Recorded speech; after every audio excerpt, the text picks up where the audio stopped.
So I want to give you an idea of how people use AP Style, and just let you know again, plugins that you may use in a document won't suffice. You need to use the AP Stylebook and know where to find the rules. So sometimes you also need to memorize rules to work quickly, because you have so many things that you're using in your stories or social media posts or photo captions or text on video that you do need to know, for example, how you would write out months and times and even the key commas rules. So those are ones that I recommend that you first start to memorize to work quickly, and then others you can memorize as well.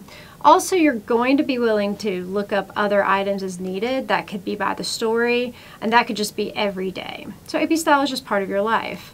For example, if I'm writing a story about Labor Day or Juneteenth, I can search for those words, but I also could just search for the category like holidays. When I do that, you'll see that this is the entry that pops up. I can just click on that entry. And when I do, it gives me an overall view of key holidays and how to capitalize and punctuate them and refer to them. And so this allows me to see what I'm working on, you know, how I would write it out, but also gives me a sense of the rules for holidays that are in the style book. People also have to adjust to major changes, and so some of the key changes are spelling out state names with cities. We used to always abbreviate the state name with the cities. Also using the % sign instead of spelling out %, and then lowercasing the I in internet. It used to be capitalized. So some people go on to social media to rejoice about these changes, and then others go on social media to vent about these changes. And I just show you these because this is what in the media industry people are talking about, and so it's okay to talk about it with your professors and your classmates and when you're working for student media outlets, because you'll see this kind of talk in the industry as well. Also, the New York Times as well as other media outlets may say, hey, we're not going to completely follow AP Style. And so, for example, they use courtesy titles, but in AP Stylebook it says not to do that. So again, you can't just rely on a story you're reading, but you do need to look up in the style book to make sure you're using it correctly. Other major changes have been how to write about people and race, and so capitalizing the B in black is a key recent AP Style rule. There's an explanation about identity related to black in the style book, but essentially the AP Style book is saying, and according to the style book, it says after years of discussion, leadership determined there's a clear desire and reason to capitalize black. Notably, people who are black have strong historical and cultural commonalities, even if they are from different parts of the world and even if they now live in different parts of the world, according to the AP Stylebook entry. They also say that this includes the shared experience of discrimination due solely to the color of one's skin. At this time, the AP Stylebook does not capitalize white. They say white people do not generally share the same history and culture or the experience of being discriminated against because of skin color. Again, this is all according to the AP Stylebook. There also are new guidelines for writing about disability as well as inclusive storytelling. So I'm going to show you a couple of these entries so that you know where to find them in the Stylebook. So again, let's look up black, and I just did it in this big bar so that you see kind of what pops up. None of the Ask the Editor or other things popped up in this case, but you'll see that black is not the one we're looking for, is not the first entry. And it actually, at this point, doesn't even have its own entry. Instead, it's under race-related coverage. This is a major entry to know. And then within the race-related coverage entry, then you can search for the word black or search through the entry alphabetically, and you'll see the guidance on capitalizing the B in black.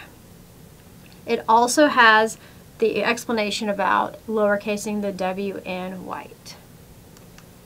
Another entry in race-related coverage is related to how to refer to people of color. Again, another entry that you definitely should look at and make yourself familiar with as you're writing about campus and about our community. The disabilities section also is a recently updated section, and so again, search, again I say search in that bar for disability, And this is one that you can read. I really recommend you read along with race-related coverage before you start working on a story, so that you kind of are familiar with the topics and rules, but also as you are working on it. This could be if you're writing about someone who has a disability, or if you're covering a student nonprofit that maybe raises money for people with disabilities.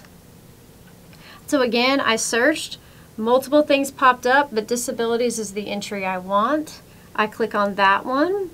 And this is, again, the full entry. It's a longer entry, so you would want to read through it. And it talks about how to use terms and to make sure that you are referring to people in the correct way. Anytime you search for something, you'll start to see on the right other related rules and entries pop up. So this brought up the inclusive storytelling entry, which was new in 2022.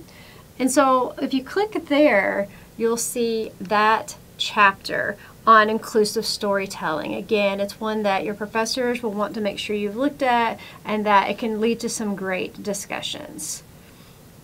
So as you can see, the AP Stylebook holds a lot of information, and I know it can get incredibly confusing and overwhelming. So there are some tools to make it easier for you to use. Favorites is one I definitely recommend. So what you can do is every entry has a little star, and you would click on that star to favorite an entry. So these could be for entries that you use regularly or that confuse you and that you just want to have instant access to. The main thing with the favoriting it is that it allows you to just have it in front of you when you sign into the Stylebook instead of having to search for it, so it saves you some time. So please favorite the commas entry for me. So do it for commas, and when you click on it, it'll say add to favorites.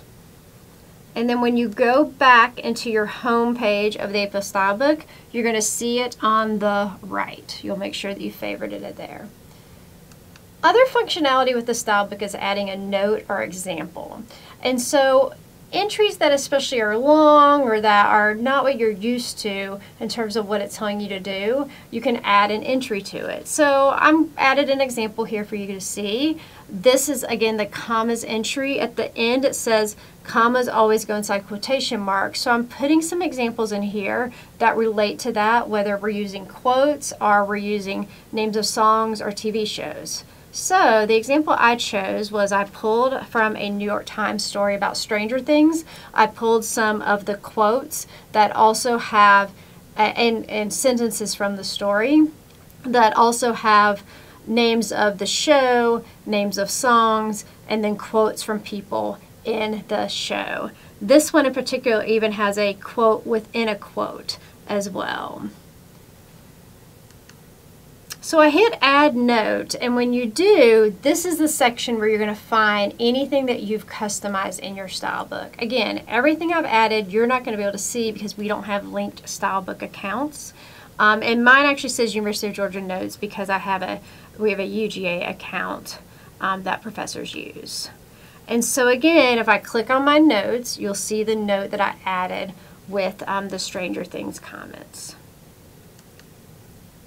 So again, the custom Stylebook helps you add explanation or clarify rules. It gives an example relevant to what you're working on this semester or during your college career, whether that's related to UGA, to Georgia, or beyond. And it also helps remind yourself what to do and what not to do. So again, just another way to get comfortable with that Stylebook.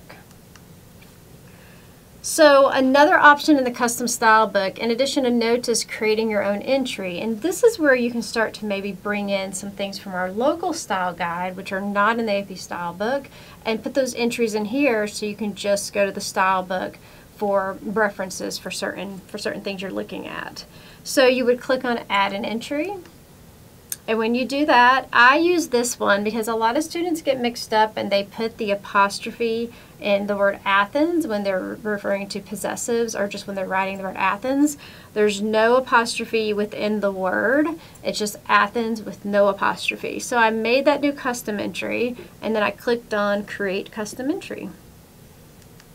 And when you do that, you can see the list. I had also done one for times in a previous class, so that is here as well. So you'll be able to kind of see your own custom entries. So again, all about making sure the AP Stylebook works for you. It's much less daunting if you're using these different tools, using these sections to make sure you know how to get through it, instead of always just going to that top bar to search. You may get frustrated if you do that because you're not as comfortable with it. So that is an example of creating a new custom entry. So I've given you a lot. Here are the common rules and errors related to the style book. These are, if you think about, well, where can I get started? I've given you a lot in these videos. A lot relate to what I've already talked about in the videos, but these are the ones that in talking to other professors and working with my own students, I think these are the key ones that you should know. And so we will go over this in your classes depending on your professor and the timing, but please note that this is a great starting point. Also, when you look at entries, if it's bolded, that's the way it should, that's the answer, that's the way it should appear, but you don't bold it in the stories. We sometimes had students get confused about that as well. Bold and italics are just used for emphasis in the style book. And so I kind of leave you with this insight from a former student who was in, she was in journalism and PR classes, and she is now working in DC, and she felt that knowing AP Style from the get-go in our college allowed her to feel so much more confident in her writing and ability to succeed, which is what we want. We know this is a tool you're going to use in the profession, so you're getting to experience using it now and to maneuver through it so that you feel comfortable with it and that you can succeed as well. We hope AP Style is beneficial to you, and again, we are here for you as professors to make sure you understand how to use it. So we want you to get used to using it. It's going to impress so many people down the road, and we're happy to answer questions. So please feel free to reach out to your professor. As well, you can always email me. I'm happy to answer questions about AP Style and to chat about it with you.